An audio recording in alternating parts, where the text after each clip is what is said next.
Thank you very much. I'm glad to be invited to the Mars Society convention, and it's always an honor and a pleasure. I'm president of the Coalition to Save Manned Space Exploration. I was a space policy expert in Congress, and I also advised the previous administration on space. You can follow us on SaveMannedSpace.com as well as on social media. Starship and Super Heavy are being readied for their first space flight.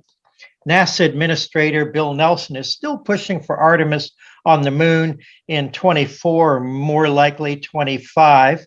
SpaceX has launched 4 private astronauts to orbit.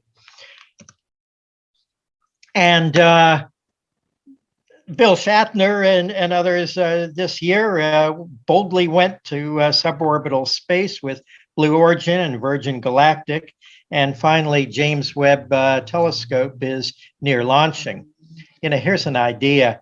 Take the money that was in the NASA budget to build James Webb Telescope, and instead of dispersing it or even NASA losing it, put all that money into getting us to the moon and Mars quicker. I've discussed this in the past with the science committees in Congress. American space leadership in space exploration is indeed making progress, both commercial and with NASA. Here's a review of Artemis, and then the space programs of Russia and China. The uncrewed Artemis 1 is scheduled to launch next year, hopefully early, on a fantastic shakedown cruise lasting 26 to 42 days in the vicinity of the moon. This is going to be really incredible. This is what's going to get the public, really, oh my God, we're really going to the moon and then to Mars. It'll build that excitement because until now, it hasn't seemed that real. It's talk, it's, little things that happen, but to see this and to have the public watch for 26 to 42 days, every day there's new views from Artemis, and that's going to be really exciting.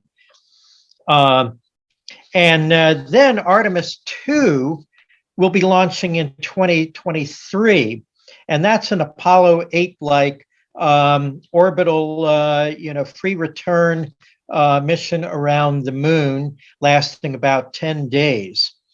And both Artemis 1 and Artemis 2 will help prove to a skeptical public that we really are going back to the moon and then to Mars. And it may build interest in Congress to better fund our space program. Sadly, there's trillions and trillions of new spending this year on everything but space. Something's wrong there. If anything provides jobs, great jobs, high tech, American leadership, and so forth, it's a space program. So far, Artemis has been treated as a minor story by the if it bleeds, it leads media. We don't have the same media that enthusiastically supported Apollo. However, for the first time since Apollo, we are going beyond Earth orbit, and that should force some enthusiastic, at least sounding coverage from the media. I'm sure they'll be desperate to get back to the latest, thing that does bleed after reporting on Artemis, but I think we'll start to get better coverage. Then Artemis 3, this is boots on the ground. This is the moment so many people have been waiting for.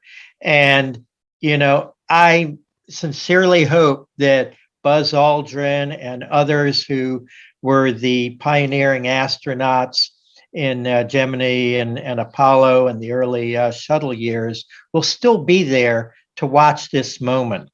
And by the way, I hope Buzz joins with Captain Kirk and goes up to at least suborbital space. That would be awesome to see. So Artemis 3 is on track for earlier mid-25, using Orion and SLS, of course, to bring the crew for lunar orbital rendezvous with SpaceX's Starship HLS, Human Landing System. That's now the NASA designation. I saw this map here and I just love it because I live in the DC area.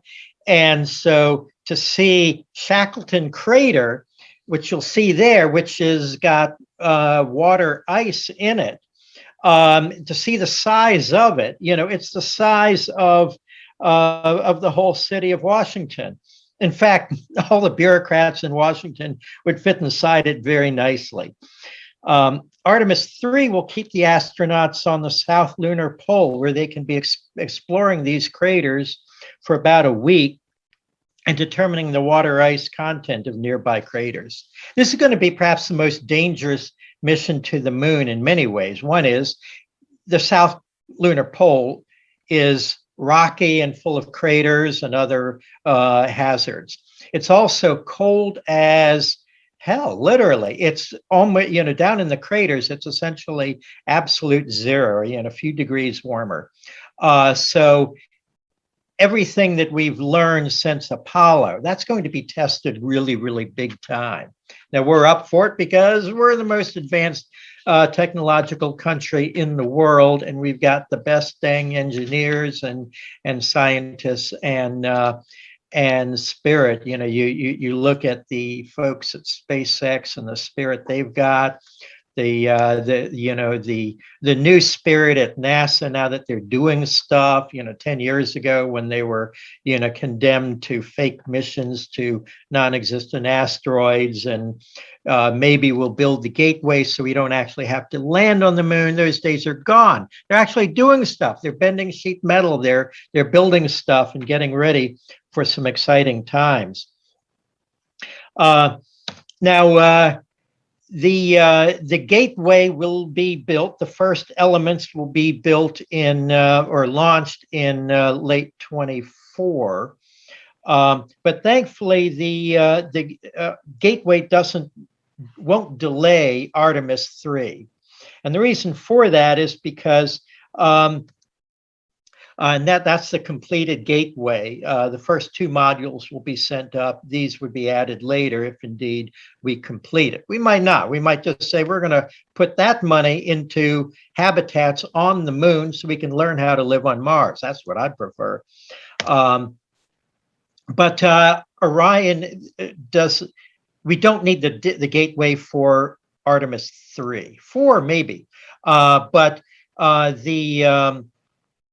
NASA was directed by the previous NASA administrator, Jim Bridenstine, to make using the gateway optional for at least the first manned landing, Artemis 3. So that means what you see on the screen there, you're seeing the Orion docking directly with the giant Starship.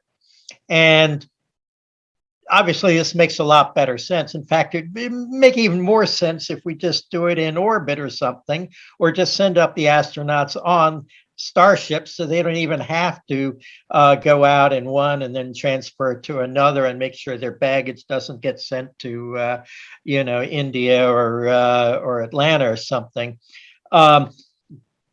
So, simple is always better. The less moving parts, the better. So we don't need the gateway. What's the next big obstruction? Spacesuits. Oh, we could have mighty rockets ready and ready to launch, but sit awaiting the lunar surface spacesuits that have been under construction for a decade and a half. Elon, would you please make a spacesuit? I suspect if he ran Boeing, we would have had their Starliner valves, troublesome valves, redesigned, rebuilt, tested 1,000 times by now. So I know people at Boeing and I respect them and I know they've got a tough, road. But, sometimes you just need the entrepreneurial spirit that NASA has. I was actually at a SpaceX launch, and the launch was scrubbed. And so I'm standing up there at the VIP terrace at NASA, and so I've got like the vice presidents of SpaceX there, and they scrubbed the mission for the day. And about half an hour later, they said, okay, so we've determined the problem. Elon has already signed off on the solution, and we're going to try again tomorrow. That's the kind of thinking that we need, and that's going to get us to the moon and to Mars when we want to, rather than getting into bureaucratic delays and cost overruns and cancel this and cancel that, the story of bureaucracy. Now, one thing I would note is that, I've criticized NASA in the past for, having poor leadership in the previous administration under Obama, where the space program was basically gutted and turned into a shell that was going to go nowhere really fast or really slow. But Jim Bridenstine, under the previous president, he actually cut some of the bureaucracy. He reassigned people. He put in real go-getters in key positions. That's the kind of thing that'll get us to the moon and to Mars, with the assistance, of course, of commercial space, as well as the legacy companies that they do have the track record and the experience and the technological expertise that we need. So at any rate, NASA's Inspector General says spacesuits might not be ready till April of 25. Back in 2014, when I was working in Congress, I actually visited one of the contractors making spacesuits. And at that time, there was Congress was holding it up. There was arguments, well, we want to fund this or that, and this and that. And so those poor companies were sitting there twiddling their thumbs and their sewing machines saying, help give us the money and we will build you spacesuits and then we can get going. So it would be wonderful if we can get those accelerated, add a couple of shifts extra a week and get those spacesuits ready so that before the end of 24, we can be boots on the ground on the moon and then better able to look at Mars in the future. So, once we're on the moon, then our goal under President Trump, he set the goal by 2028 of starting to build a lunar base camp. And this would, be where we indeed do learn to live on another world, which is how we'll safely be able to go to Mars, where you're there either for like a month or so, or you're there for like 1,000 days or something. So it's one or the other. You can't just stay for, a few months and go home when you want. You got to wait for that return window, the 26-month window. So you've got to get Mars exactly right. Otherwise, it's going to be, very, very depressing. So, but, I want to say I give Bill Nelson, the NASA administrator, high marks, very high marks as an administrator for standing up to the heavy pressure that he endured in his initial weeks and months on the job to delay Artemis. I saw the op-eds coming out. Oh, we've got to delay it until 2028 or 26 or something. I don't know what their agenda is. Maybe they were paid by the Chinese. But, it was even Lori Garber, the former assistant NASA administrator, wrote one. Of course, she was one of the ones who killed the return to the moon and wanted to kill the SLS rocket that would take us there. She once remarked, what would it be used for? Oh, hell, I don't know, going to the moon and Mars? So, she had no vision. In fact, she had a vision of, we shouldn't do this. So Nelson is also skilled because he was a former senator. He knows Capitol Hill. And this is where the roadblocks traditionally have been. This is what's kept us from being on the moon 10 or 20 years ago and being on Mars right now. We literally could look at Mars and see lights if they were bright enough now. And on new moon nights, you would look up to the moon and you would see a light in the South Pole and you'd say, yeah, that's us. That's humanity. We're there. You know, we don't want to have that only occur in, you know, 20, 50 years or something. We want it to occur now in our lifetimes, in the prime of our lives, and for our children to go there. So amen to Administrator Nelson. Now let's take a look at some other countries. Roscosmos is designing a new generation of rockets and a replacement for the Soyuz spacecraft, a lunar lander, and their independent space station that they've promised or threatened or hinted that they will make. You know, remove Nauka and other maybe other modules from ISS and go have their own. Whether they'll build much of it is speculation, particularly after Putin cut their already poor budget. But they're partnering with China on their lunar base, which China may learn to regret.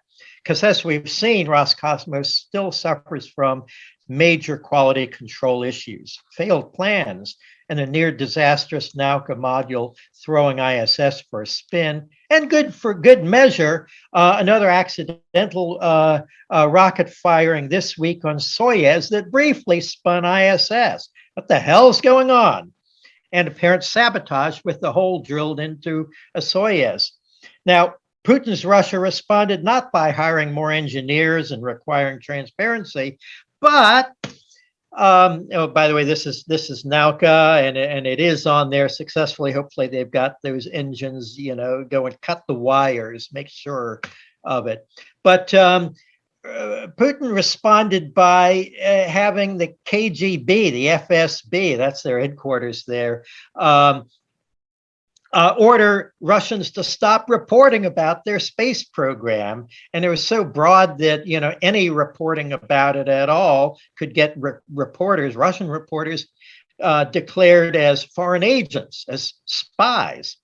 So God help them. You know, they've been our partner for a long time, and I do wish them well. But they've got a steep road to climb, and they've just made it tougher by, instead of going for transparency and solving their problems, covering them up.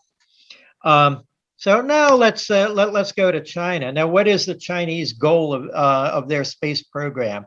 It is domination and control of access to space for their own civilian and military purposes. This quote here: the universe is like the ocean, the moon is like the Diaoyu Islands, and Mars is like Huangyang Island. That's a warning.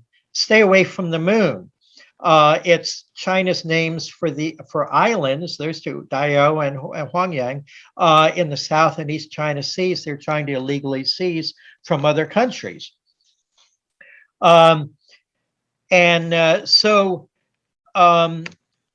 this is South China Sea, which they are treating space-like, where they're trying to invade, foreign sovereign territories and international seas, and they're militarizing these islands. Now, China is having an incredible, sort of explosion, a breakout, I call it, of their space program, and many people didn't see it because they were kind of quiet about it.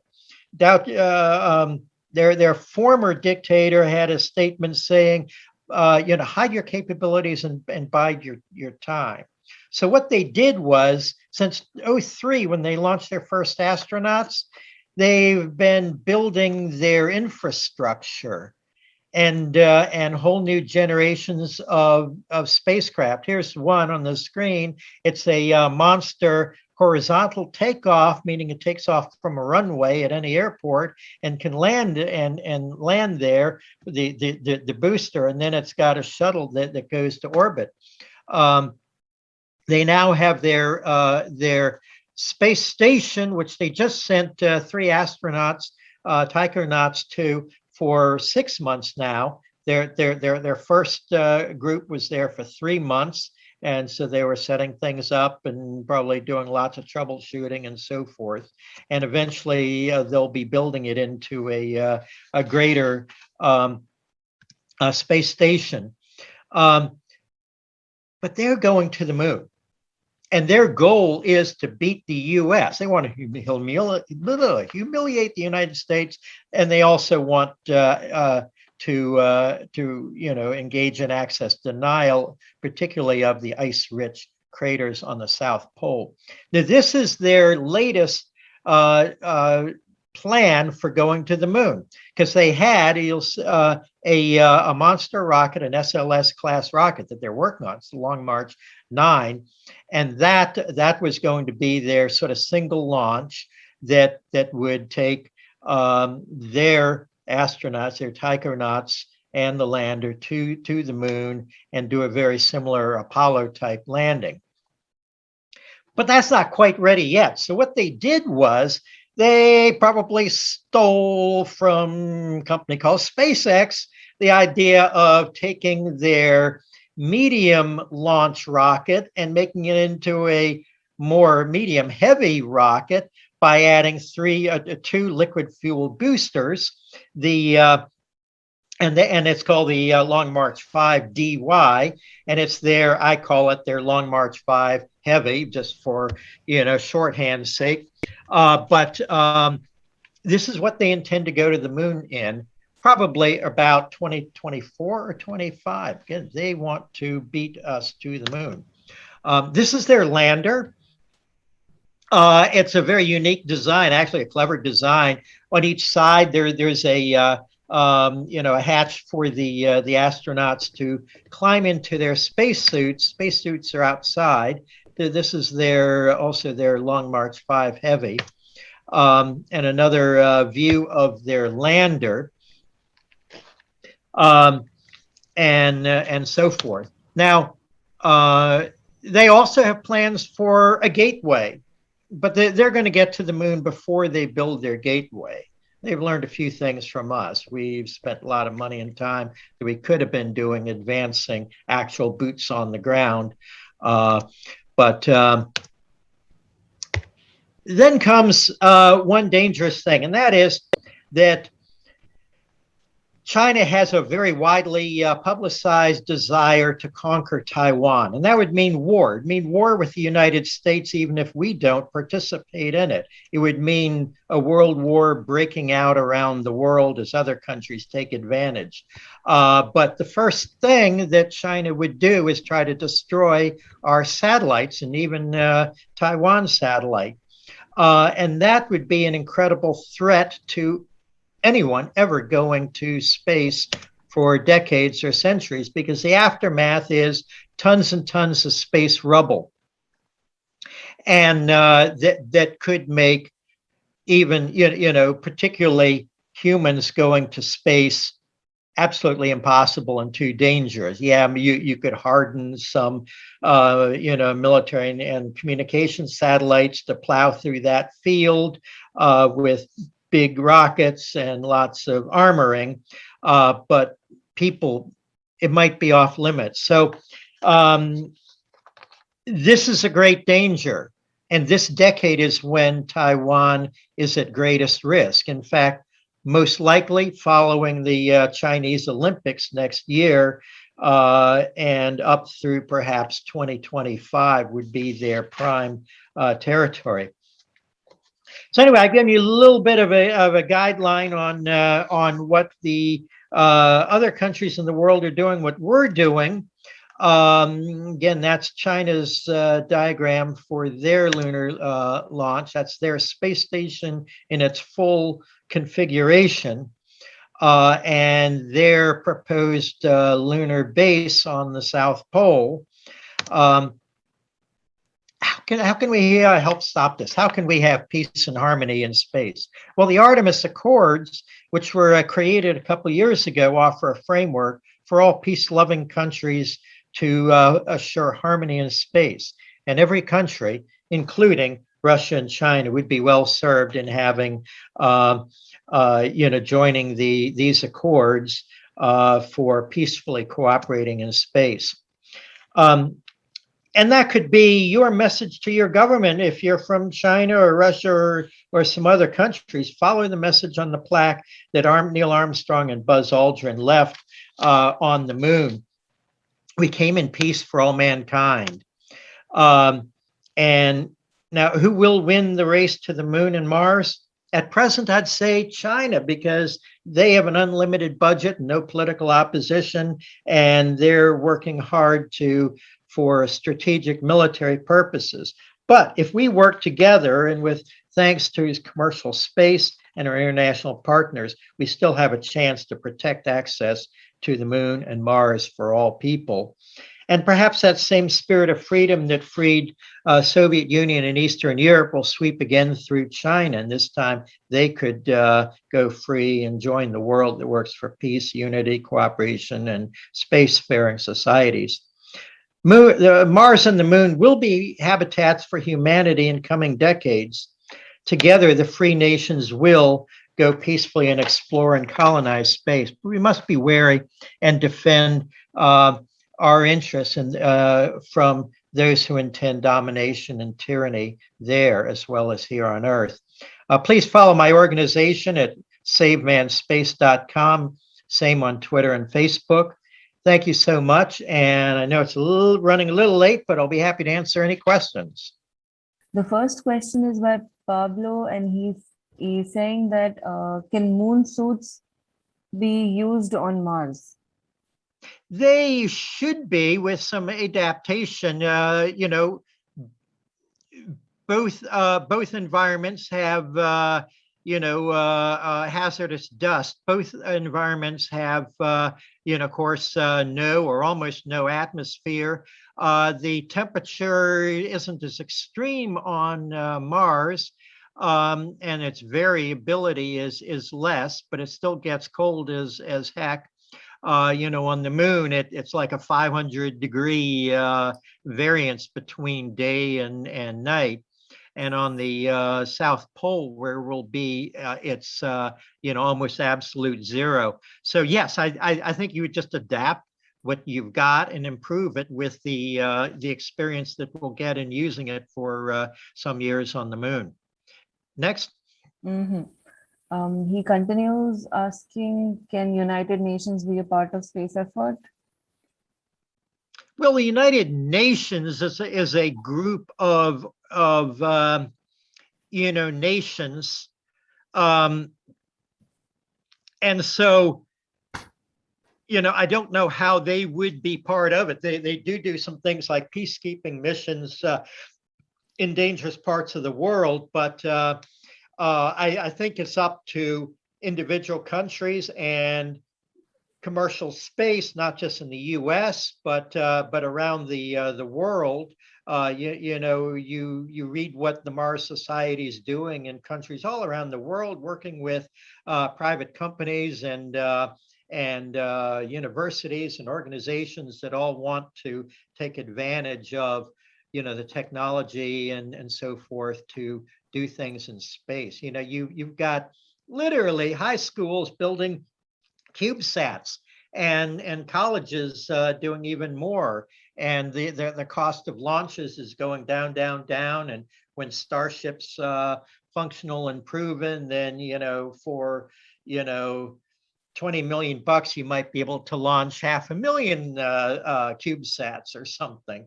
But I don't know how the United Nations particularly would be something that would say we're doing this or that in space. Leave that to private individuals and companies. Next. The next question is by Marufa, and it's did you mention 3 Chinese astronauts going to the ISS, or is it preparing for the moon? Which year was that? Well, there's been 3 Chinese astronauts, taikonauts, that were on their space station and then came down, and now 6 I'm sorry, 3 more just arrived for 6 months. This is on the Chinese space station, not ours, not the International Space Station. Did that answer the question? Mm-hmm. Okay. anyone else has any questions, they can put it up in the chat section. Since we're already running short of time, I'd appreciate if you could ask the questions as soon as possible. And I'll be hanging around afterwards and happy to chat with people in the stack chat rooms and so forth, and in the Mars Society overall app. But if there's no other questions, then I'm honored to again participate in Mars Society and delighted to have you all as an audience. And thank you for the questions.